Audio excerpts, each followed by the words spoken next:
श्री शिव पुराण 10वां अध्याय।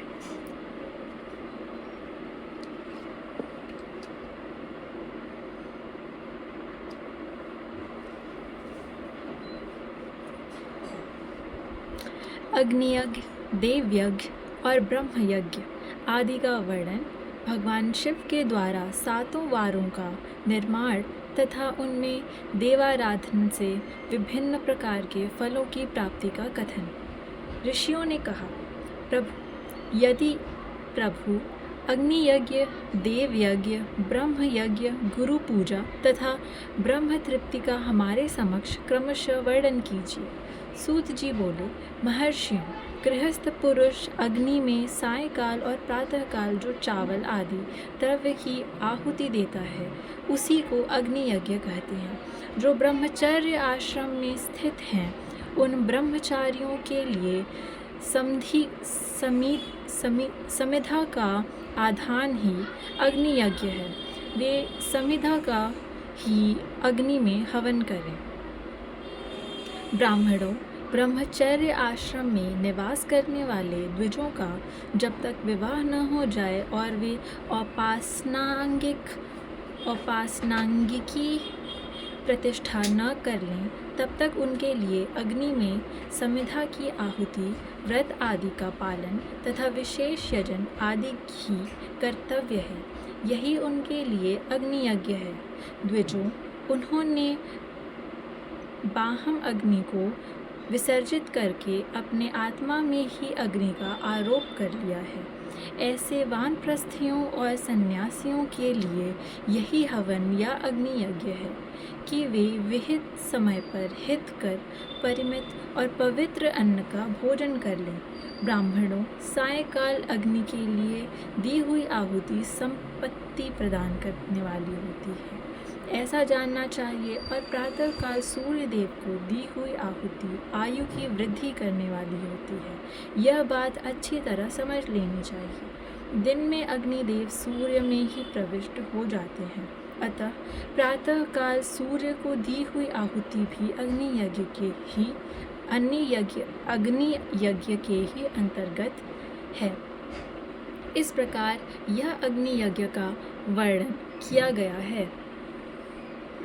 इंद्र आदि समस्त देवताओं के उद्देश्य से अग्नि में जो आहुति दी जाती है उसे देव यज्ञ समझना चाहिए। स्थालीपाक आदि यज्ञों को देव यज्ञ ही मानना चाहिए। लौकिक अग्नि में प्रतिष्ठित जो चूड़ाकरण आदि संस्कार निमित्तक हवन कर्म उन्हें भी देव यज्ञ के ही अंतर्गत जानना चाहिए। अब ब्रह्म यज्ञ का वर्णन सुनो। द्विज को चाहिए कि वह देवताओं की तृप्ति के लिए निरंतर ब्रह्म यज्ञ करे। वेदों का जो नित्य अध्ययन या स्वाध्याय होता है उसी को ब्रह्म यज्ञ कहा गया है।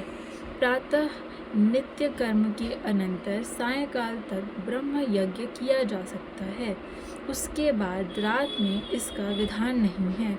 अग्नि के बिना देव यज्ञ कैसे संपन्न होता है, इसे तुम लोग श्रद्धा से और आदर पूर्वक सुनो। सृष्टि के आरंभ में सर्वज्ञ, दयालु और सर्वसमर्थ महादेव जी ने समस्त लोगों के उपकार के लिए वारों की कल्पना की। वे भगवान शिव संसार रूपी रोग को दूर करने के लिए वैद्य हैं, सबके ज्ञाता तथा समस्त औषधियों के भी औषध हैं। उन भगवान ने पहले अपने वार की कल्पना की जो आरोग्य प्रदान करने वाला है। तत्पश्चात अपनी माया शक्ति का वार बनाया जो संपत्ति प्रदान करने वाला है। जन्म काल में दुर्गतिग्रस्त बालक की रक्षा के लिए उन्होंने कुमार के वार की कल्पना की। तत्पश्चात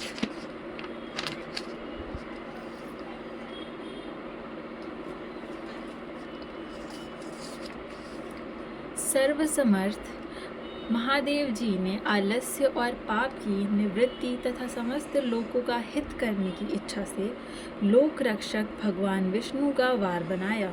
इसके बाद सबके स्वामी भगवान शिव ने पुष्टि और रक्षा के लिए आयुकर्ता त्रिलोकष्ट त्रिलोक त्रिलोकश त्रिलोकष्टष्टा परमेष्ठी ब्रह्मा की आयुष्कारक वार बनाया, जिससे संपूर्ण जगत के आयुष्य की सिद्धि हो सके। इसके बाद तीनों लोकों की वृद्धि के लिए पहले पुण्य पाप की रचना हो जाने पर उनके करने वाले लोगों की शुभाशुभ फल देने के लिए भगवान शिव ने इंद्र और यम के वारों का निर्माण किया।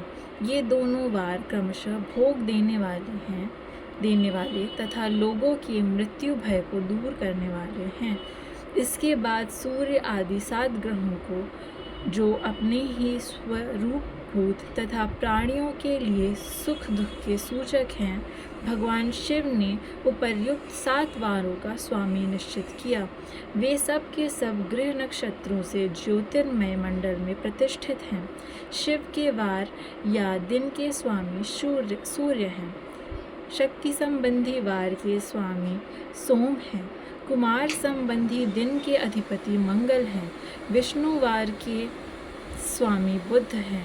ब्रह्मा जी के वार के अधिपति बृहस्पति हैं। इंद्र वार के स्वामी शुक्र और यम वार के स्वामी शनैश्चर हैं। अपने अपने वार में की हुई उन देवताओं की पूजा उनके अपने अपने फल को देने वाली होती है।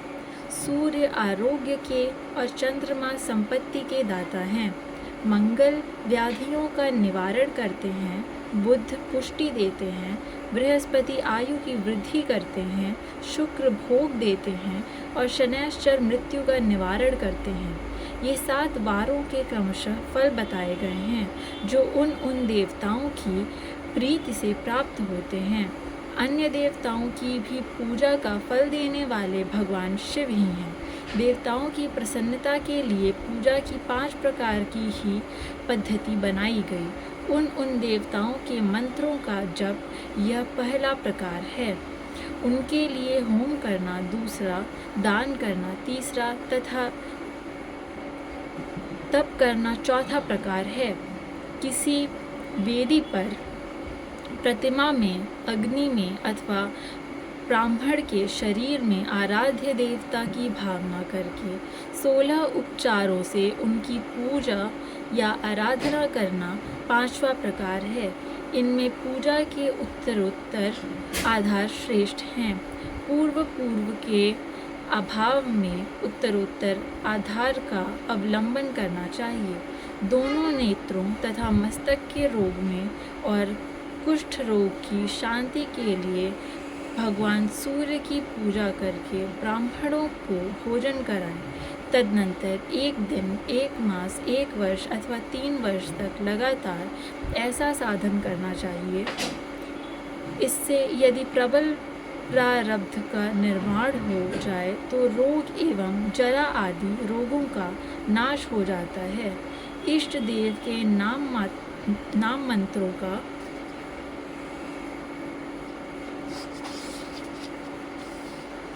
जप आदि साधन वार आदि के अनुसार फल देते हैं। रविवार को सूर्य देव के लिए, अन्य देवताओं के लिए तथा ब्राह्मणों के लिए विशिष्ट वस्तु अर्पित करें। यह साधन विशिष्ट फल देने वाला होता है तथा इसके द्वारा विशेष रूप से पापों की शांति होती है। सोमवार को विद्वान पुरुष संपत्ति की प्राप्ति के लिए लक्ष्मी आदि की पूजा करे तथा सपत्नीक ब्राह्मणों को घृतपक्व अन्न का भोजन कराए। मंगलवार को रोगों की शांति के लिए काली आदि की पूजा करे तथा उड़द, मूंग एवं अरहर की दाल आदि से युक्त अन्न ब्राह्मणों को भोजन कराए। बुधवार को विद्वान पुरुष दधि युक्त अन्न से भगवान विष्णु का पूजन करें। ऐसा करने से सदा पुत्र, मित्र और कलत्र आदि की पुष्टि होती है। जो दीर्घायु होने की इच्छा रखता हो वह गुरुवार को देवताओं की पुष्टि के लिए वस्त्र, यज्ञोपवीत तथा घृत मिश्रित खीर से यजन पूजन करे। भोगों की प्राप्ति के लिए शुक्रवार को एकाग्रचित होकर देवताओं का पूजन करे और ब्राह्मणों की तृप्ति के लिए षड्रस युक्त अन्न दे। इसी प्रकार स्त्रियों की प्रसन्नता के लिए सुंदर वस्त्र आदि का विधान करे। शनैश्चर अपमृत्यु का निवारण करने वाला है। उस दिन बुद्धिमान पुरुष रुद्र आदि की पूजा करे। तिल के होम से, दान से देवताओं को संतुष्ट करके ब्राह्मणों को तिल मिश्रित अन्न भोजन कराए। जो इस तरह देवताओं की पूजा करेगा वह आरोग्य आदि फल का भागी होगा। देवताओं के नित्य पूजन, विशेष पूजन, स्नान, दान, जप, होम तथा ब्राह्मण तर्पण आदि में एवं रवि आदि वारों में विशेष तिथि और नक्षत्रों का योग प्राप्त होने पर विभिन्न देवताओं के पूजन में सर्वज्ञ जगदीश्वर भगवान शिव ही उन देवताओं के रूप में पूजित हो सब लोगों को आरोग्य आदि फल प्रदान करते हैं। देश, काल, पात्र, द्रव्य, श्रद्धा एवं लोक के अनुसार उनके तारतम्य क्रम का ध्यान रखते हुए महादेव जी आराधना करने वाले लोगों को आरोग्य आदि फल देते हैं। शुभ मांगलिक कर्म के आरंभ में और अशुभ अनतेष्टित आदि कर्म के अंत में तथा जन्म नक्षत्रों के आने पर गृहस्थ पुरुष अपने घर में आरोग्य आदि की समृद्धि के लिए सूर्य आदि ग्रहों का पूजन करे।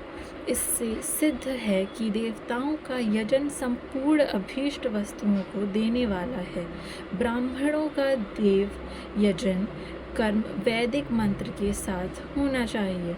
यहाँ ब्राह्मण शब्द क्षत्रिय और वैश्य का भी उपलक्षण है। शूद्र आदि दूसरों का देव यज्ञ तांत्रिक विधि से होना चाहिए। शुभ फल की इच्छा रखने वाले मनुष्यों को सातों ही दिन अपनी शक्ति के अनुसार सदा देव पूजन करना चाहिए।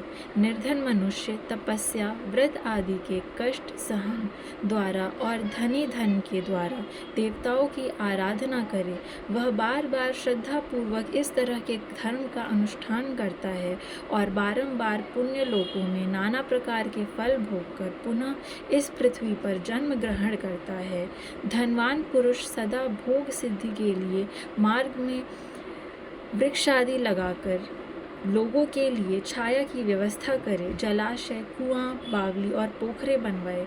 वेद शास्त्रों की प्रतिष्ठा के लिए पाठशाला का निर्माण करे तथा अन्यान्य प्रकार से भी धर्म का संग्रह करता रहे। धनी को यह सब कार्य सदा ही करते रहना चाहिए। समय अनुसार पुण्य कर्मों के परिपाक से अंतःकरण शुद्ध हो जाने पर ज्ञान की सिद्धि हो जाती है। द्विजो, जो इस अध्याय को सुनता, पढ़ता अथवा सुनने की व्यवस्था करता है उसे देव यज्ञ का फल प्राप्त होता है। अध्याय समाप्त।